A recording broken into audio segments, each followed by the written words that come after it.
And what do you have here? Right here I have in my hands some Asparagopsis, which is red seaweed, a macroalgae that we feed that is a methane inhibitor.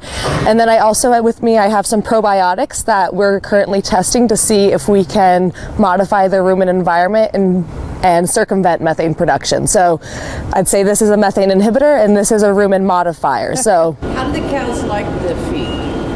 So the cows, it depends on how much you give them in terms of seaweed. Like if you for our dairy cattle, again, because we didn't know what level we should give them, we went up to 1% of their feed intake, and at that time, at that level, they didn't eat as much, right? So, but when we did it in half of that at 0.5%, then we didn't see any difference there. At 0.5% in the beef cattle, we saw up to 80% reduction. In the dairy, up by it was about 40% or so. Yes, well, we actually had 112 people. A panel that they were fortunate enough to taste beef, and they could not detect any difference between the. So we have actually we have two treatments. So one at a lower level of seaweed at 0.25%, and the other one we had at 0.5% of their intake, and then we have a control animals. And when they tasted them from those three sources, they could not detect any difference. What's a cow methane compared to me on a given day? 10 times what I am? No, thousands times. Oh, really? Yes.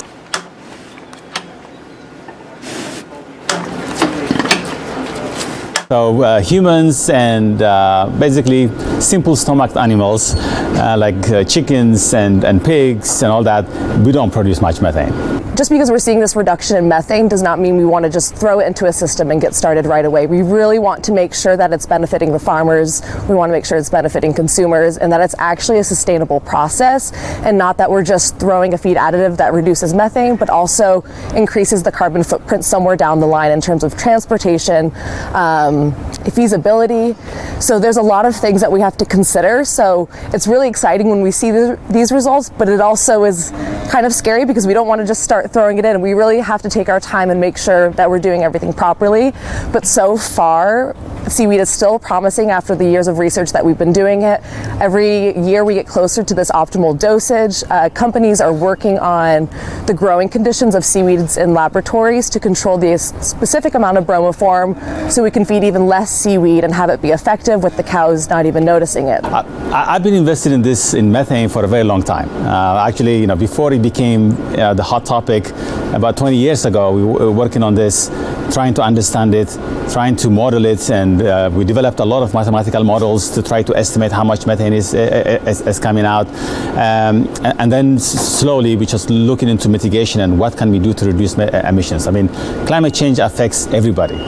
And so we have to do our bit, and this is really a chance for us to be able to do something. And then 20 years later, when my kids ask me what did you do, then I can say I've done something. I've tried to help reduce emissions from cows and help the climate change around the world.